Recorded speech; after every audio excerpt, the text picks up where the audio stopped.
చేద్దామండి ఈరోజు బాబు కోసము. ఫస్ట్ ఓట్స్ని కొని తీసుకోవాలి. ఇప్పుడు కొద్దిగా వాటర్ వేసుకొని బాగా కలుపుకోవాలి. కొద్దిగా వాటర్ వేసుకొని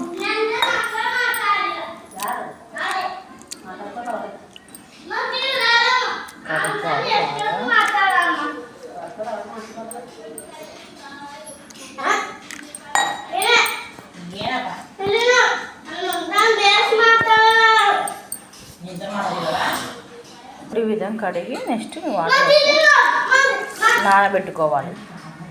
ఈ విధంగా కడిగి నానబెట్టుకున్నప్పుడే ఓట్స్ దీంట్లో వేయాలి, మిక్సీ జార్లో వేయాలండి.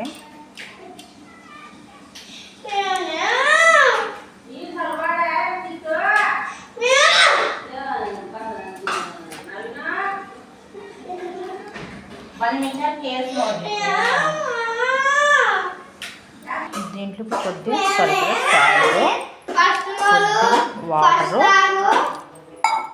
వేసి మిక్స్ చేసుకోవాలి. ఈ విధంగా ఫైన్గా పేస్ట్ చేసుకోవాలండి ఓట్స్ మిశ్రమాన్ని. ఇప్పుడు మనము ఇది ఓట్స్ బ్యాటర్ రెడీ అయిపోయింది. దోశ వేసేద్దామండి. చిన్న పిల్లల కోసం వండేది ఇది. ఇది వాటర్ వేసి కలుపుకుందాం. బౌల్లో తీసుకుందాం దీన్ని. ఈ విధంగా దోశ కన్సిస్టెన్సీగా ప్రిపేర్ చేసుకోవాలి. కొద్దిగా గట్టిగా ఉండాలి. కొద్దిగా వాటర్ కలుపుకోవాలి. సరిపడా సాల్ట్ వేయాలండి దీంట్లో. కొద్దిగా స్టవ్ ఆన్ చేసి పాన్ పెట్టుకొని ఆయిల్ వేసుకొని కొద్దిగా చిన్నగా వేయాలండి దోశలో. ఈ విధంగా దోశ వేసాం కదండి. ఇప్పుడు దోశ వేసిన తర్వాత ఇప్పుడు దానిపైన కొద్దిగా ఆయిల్ అప్లై చేద్దాం.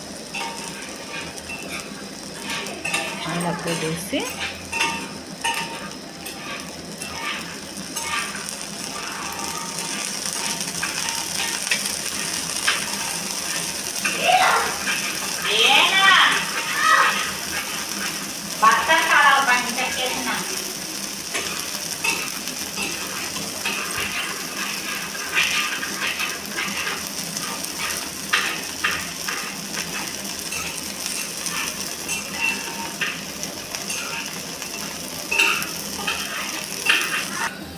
బాగా వాడిన దోశ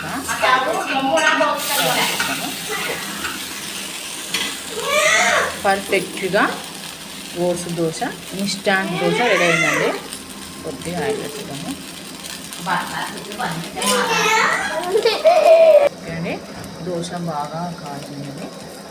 ఇంతే సింపుల్గా చేసే ఇన్స్టాంట్ ఓట్స్ దోశ అండి రెడీ అయింది. సింపుల్గా మీరు ట్రై చేయండి, లైక్ చేయండి, షేర్ చేయండి, సబ్స్క్రైబ్ చేయండి నా ఛానల్లో. దోశ అండి.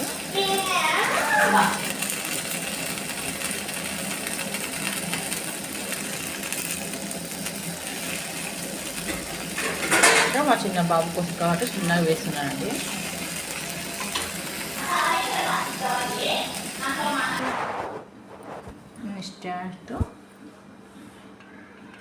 ఇన్స్టాంట్గా చేసుకున్న ఓట్స్ దోశ అండి. సూపర్గా వచ్చాయండి. చాలా టేస్టీగా ఉంటుంది. ఇంతే అండి, సింపుల్గా చేసుకోవచ్చు పిల్లలకి. దీనికి బాబు కోసం కావచ్చు, చిన్న పిల్లల కోసం కూడా నేను బొమ్మలుగా కలపలేదు. మనకు వేసుకోవాలంటే మనం రవ్వను యాడ్ చేసుకొని మిక్స్ పట్టుకోవచ్చు అండి. ఇంతే అండి, సింపుల్గా.